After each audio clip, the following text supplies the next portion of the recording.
আমাকে বললেন যে সিঙ্গুরটা নিয়ে তো উনি কিছু বললেন। আরে বুঝুন, প্রত্যেকটা কথাকে শুনুন। Logistical hub and trade centre শুধু একটা সিঙ্গুরে নয়, সারা পশ্চিমবঙ্গ জুড়ে হবে। হাজার হাজার ছেলেমেয়েরা চাকরি পাবে। বুঝুন, শুধু ফ্যাক্টরিতেই চাকরি হয় না, আরো অনেক জায়গা আছে যেখানে চাকরি হয়। ফ্যাক্টরিও হবে, লজিস্টিক হাবও হবে, আর কৃষকদেরও উন্নয়ন হবে। তাই পান থেকে চুন খসলে ইস্যু বানাতে হবে। অভিষেক ব্যানার্জি, বোঝা গেছে আপনাদের যে কোনো ইস্যু নেই। আপনারা যে 2026 হাঁটতে চলেছেন, বাংলার মানুষও বুঝেছে, আর তৃণমূল পার্টির যারা শীর্ষস্থানে রয়েছে তারাও বুঝেছে।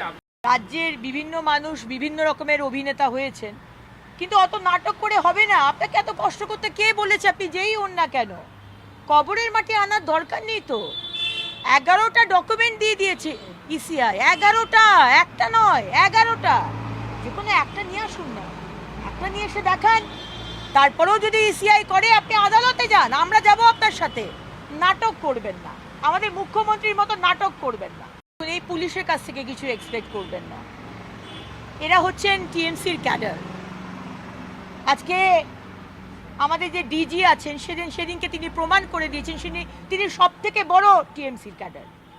বেলডাঙ্গাতে আজকে ঘন্টার পর ঘন্টা ন্যাশনাল হাইওয়ে বন্ধ করে, ট্রেনকে বন্ধ করে দাঁড়িয়ে থাকলো পুলিশ, দাঁড়িয়ে দাঁড়িয়ে দেখলো।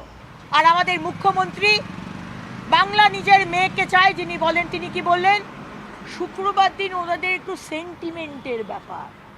বাহ মমতা ব্যানার্জি, বাহ! Enough is enough. দোরগোড়ায় চলে এসছে বিপদ। এবারও যদি না জাগেন আর এই টিএমসির দুর্নীতি পার্টির কথায় নিজেকে কনফিউজ করে রাখেন, তাহলে এর থেকে দুর্ভাগ্যের আর কিছু হতে পারে না। তোষণের রাজনীতি কত দূর অবধি গেলে আজকে এই ধরনের দুঃসাহস এই এমএলএরা করতে পারে? আজকে বিডিও অফিসে গিয়ে বিডিওকে মারছেন, ভাঙচুর করছেন। অবশ্য আমরা অবাক হই না, আপনাদের নেতৃত্ব এই বিধানসভার মধ্যে ভাঙচুর করেছিল। উনি তো ভাঙচুর করতেই জানেন, Mamata Banerjee, destructive chief minister. আপনার তোষণের রাজনীতির জন্য আজকে আপনার সংখ্যালঘু বিধায়করা এই ধরনের কথা বলার সাহস রাখে। 2026-এ মোদী সরকার আসুক, তারপর এই ধরনের সংবিধান, ডেমোক্রেসি, প্রশাসনের এগেনস্টে কথা বলবে, ভাঙচুর করবে, তাদের কিভাবে সোজা করতে হয় সেটাও বিজেপি সরকার জানে। মমতা ব্যানার্জি করাচ্ছেন, অভিষেক ব্যানার্জি করাচ্ছেন। আপনারা যা চেয়েছিলেন গতকাল সুপ্রিম কোর্ট তার আদেশ দিয়ে দিলেন।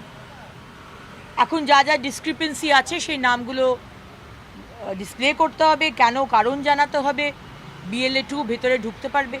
তাহলে এরপরেও অভিষেক ব্যানার্জি, মমতা ব্যানার্জি জায়গায় জায়গায় অশান্তি হচ্ছে কেন? কেন আগুন জ্বলছে? কেন ফর্ম 7 আমার আসানসোল দক্ষিণের মতো সেগুলোকে ছিঁড়ে আগুন জ্বালিয়ে দিলেন পুলিশের সামনে? আর পুলিশ ক্যাডারের মতো, টিএমসি ক্যাডারের মতো দাঁড়িয়ে দাঁড়িয়ে সেগুলো সুপারভাইজ করলো। এগুলো কোথাকার নিয়ম? মিস্টার জ্ঞানেশ কুমার দিল্লিতে বসে থাকলে হবে না, এখানে এসে দেখুন।